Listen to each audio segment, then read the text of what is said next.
सभी को नमस्ते, जय हिंद, जय भारत बच्चों। तो आज मैं यहाँ पे आपके लिए लेकर आ गया हूँ। आपकी ग्रामर का पार्ट है, वाच्य क्लास 10th के लिए है।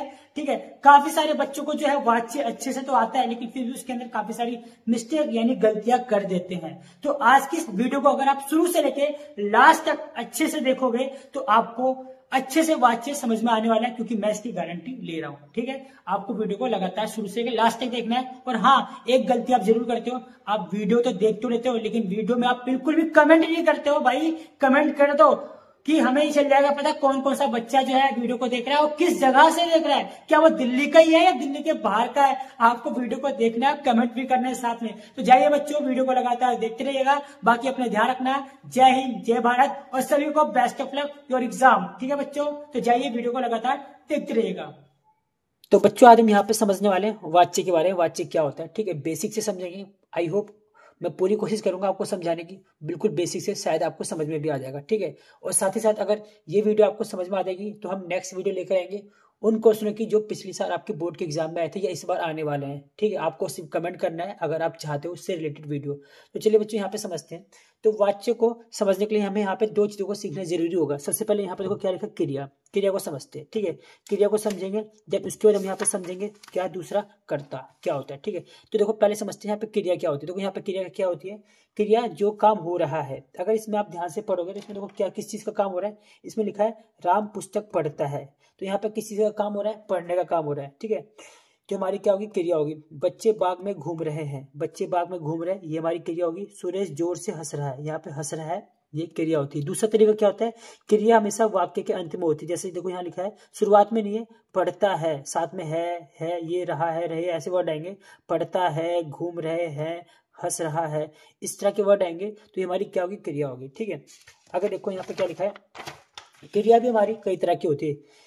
तो क्रिया हमारी सकर्मक और अकर्मक होती है। ठीक है, सकर्मक कर्म के साथ होता है, अकर्मक कर्म के बिना होता है। देखो यहाँ पे इसको, इस चीज को लेके हम समझेंगे। ठीक है, सकर्मक और अकर्मक क्या होगा। अगर किसको और क्या आएगा तो हमारा क्या होगा, सकर्मक होगा। क्या होगा, अगर किसको और क्या आएगा तो सकर्मक होगा। चलिए देखते कैसे। जैसे यहाँ लिखा है, सोहन पत्र लिखता है, सोहन पत्र लिखता है। अब यहाँ पे समझते हैं, किसको लिखता है नहीं पता, सोहन पत्र लिखता है, लेकिन ये नहीं मेंशन कर रखा किसको लिखता है, तो इसका मतलब ये नहीं होगा। दूसरा है यहाँ पे क्या, सोहन पत्र लिख रहा है, सोहन क्या लिख रहा है, यानी यहाँ पे मिल गया हमें, क्या लिख रहा है, सोहन पत्र लिख रहा है, तो ये हमारा कौन सा होगा, सकर्मक क्रिया होगा। ठीक है, दूसरा लेते हैं, रोहित जोर से हंस रहा है, रोहित जोर से हंस रहा है। अब देखो यहाँ पे ध्यान से देखना, किसको हंस रहा है नहीं पता, क्या हंस रहा है नहीं पता, हमें नहीं पता ना, तो इसका मतलब ये क्या होगा, ये हमारा होगा अकर्मक क्रिया। ठीक है, अब यहाँ पे बढ़ते आगे, तो हम यहाँ पे समझेंगे कर्ता क्या होता है। देखो कर्ता को समझने के लिए यहाँ पे क्या होता है, कर्ता क्रिया को करने वाला होता है, यानी इस क्रिया को जो कोई भी काम व्यक्ति जो करेगा उसके अंदर वो कर्ता होगा। जैसे कि यहाँ पे अक्षय जो है क्रिकेट खेल रहा है, कौन खेल रहा है, अक्षय खेल रहा है, तो ये हमारा क्या होगा, कर्ता होगा।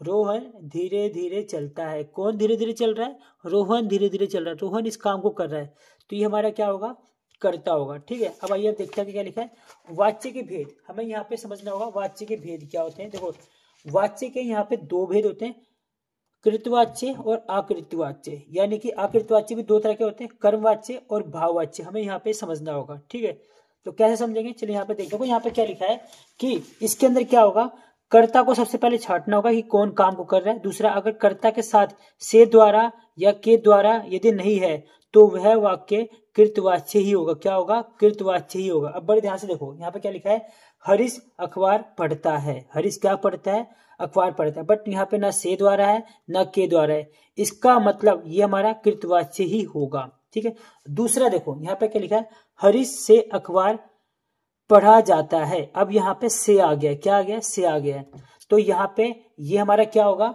यहाँ पे कृतवाच्य नहीं होगा, यह तो ये हमारा होगा कर्मवाच्य या फिर होगा भाववाच्य। अब हमें इन दोनों में से कोई एक चीज ढूंढना होगा। अब देखो यहाँ पे क्या लिखा है, हरीश से अखबार पढ़ा जाता है। अब देखो इसमें ढूंढते, हरीश से किसको पढ़ा जाता है नहीं पता, लेकिन हरीश से अखबार पढ़ा जाता है, क्या पढ़ा जाता है, अखबार पढ़ा जाता है। यानी कि अगर हमें चल जाएगा पता, इनमें से कोई चीज निकल जाएगी तो क्या होगा, हमारा सकर्मक होगा। और अगर सकर्मक क्रिया होगी तो हमारा कौन सा वाच्य होगा, कर्म वाच्य होगा। तो इसको हम कह सकते हैं कि ये हमारा क्या है, कर्म वाच्य है। अब देखो यहाँ पे क्या लिखा है, बच्चे बाग में घूम रहे हैं। देखो पहले यहाँ पे कर्ता को छाटेंगे, यहाँ पे से द्वारा नहीं है, के द्वारा नहीं है, कर्ता हमारे यहाँ पे कौन है, बच्चे है। ठीक है, यहाँ पे बच्चे हमारे क्या है, कर्ता है। उसके साथ हम दूसरा स्टेप देखते हैं कि यहाँ पे ना से द्वारा है ना के द्वारा है। इसका मतलब ये हमारा जो है, ये हमारा क्या होगा, हम कह सकते हैं कि ये हमारा न कर्मवाच्य है न भाववाच्य, ये हमारा सिंपल क्या होगा, कृतिवाच्य होगा। ठीक है, आगे समझ में, चलो बढ़ते अगली तरफ। देखो यहाँ पे एक स्टेप है, क्या है, कुणाल से बैठा नहीं जाता। अब देखो यहाँ पे समझते हैं, कुणाल से बैठा नहीं जाता, क्या बैठा नहीं जाता, नहीं पता, नहीं पता ना। दूसरा, किसको बैठा नहीं जाता, ये भी नहीं पता। यहाँ पे किससे बैठा नहीं जाता, ये हमारा आ गया कुणाल से नहीं बैठा जाता, बट ना यहाँ पे हमारा किसको आया ना हमारा क्या आया, यानी कि इन दोनों में से कोई भी चीज नहीं आया, ये हमारा सकर्मक नहीं होगा और अकर्मक होगा। और अगर अकर्मक होगा तो हमारा क्या होगा, भाववाच्य होगा। जैसे मैं आपको दिखा देता हूँ, अगर अकर्मक होगा तो क्या होगा, ये भाववाच्य होगा। तो यानी हम कह सकते हैं कि क्या है, भाववाच्य। ठीक है, ये ऐसी दे रखा है। अगला करते हैं, तो अगला यहाँ पे क्या है, अगला समझते हैं बहुत अच्छे से। अब यहाँ पे हम सीखेंगे वाच्य में परिवर्तन। देखो कैसे समझेंगे, रविंद्र क्रिकेट खेलता है। ठीक है, सिंपल सा है, इसका वाच्य परिवर्तन करना है। तो रविंद्र द्वारा अपने आप लग जाएगा, रविंद्र द्वारा क्रिकेट खेला जाता है।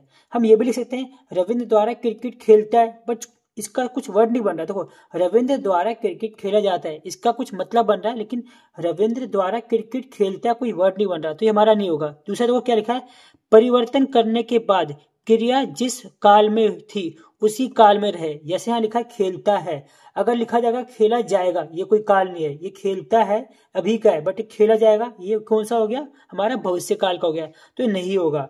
रविंद्र द्वारा क्रिकेट खेला जा चुका है, ये भी नहीं होगा।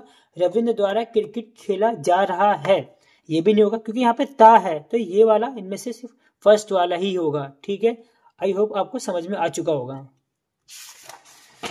देखो एक और एग्जाम्पल यहाँ पे है, क्या, रमेश टीवी देख रहा है, तो इसका आंसर क्या होगा, रमेश से टीवी देखा जा रहा है। देखो रहा है आ रहा है, तो सेम होगा। अगला देखो यहाँ लिखा है, माँ के द्वारा बच्चों को नहलाया जा चुका था।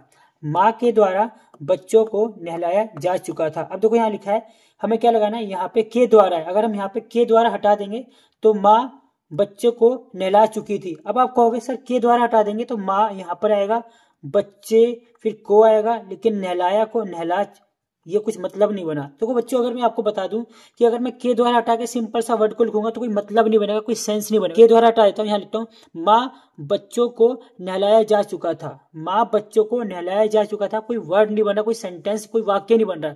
तो हम क्या लिख सकते हैं कि माँ के द्वारा, यहाँ पे के द्वारा हटा देंगे, माँ बच्चे को नहला चुकी थी। ठीक है, वही सेम काल है, तो काल में कोई चेंजिंग नहीं हुआ, तो इस तरह हम इसको कह सकते हैं कि ये बिल्कुल हमारा सही होगा। ठीक है, अब देखो यहाँ पे एक और लास्ट हमारा है, इसको समझना बहुत जरूरी है, बहुत इंपॉर्टेंट है। यहाँ पे क्या लिखा है, गरीबों में दवाइयां बांट दी गई है। अगर मैं कहूंगा कि ये हमारा कर्म है, कर्म कौन होता है, करने वाला होता है, लेकिन अब देखो कर्म गरीबों, ये गरीब हमारा कर्म करने वाला कैसे है, गरीब लोगों को दवाइयां बांट दी गई, यानी दवाई बांट कोई और रहा है। ठीक है, समझना, दवाई कोई और बांट रहा है।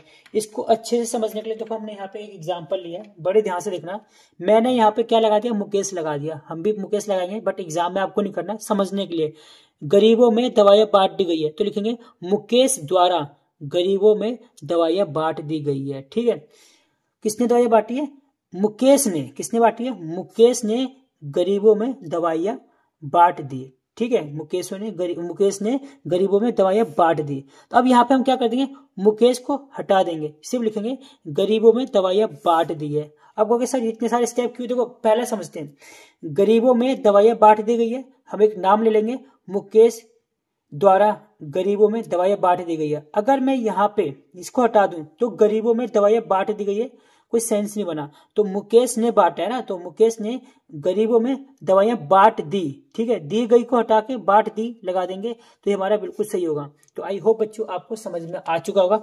अगर आप चाहते हो कि वाच्य से रिलेटेड काफी सारे क्वेश्चन जो आपके एग्जाम में आएंगे उनको कैसे चेंज करेंगे, तो बच्चों आपको कुछ नहीं करना है, सीधा सा कमेंट कर देना है, नेक्स्ट वीडियो जो है हम उसी के ऊपर लेंगे बच्चों। ठीक है, जय हिंद जय भारत।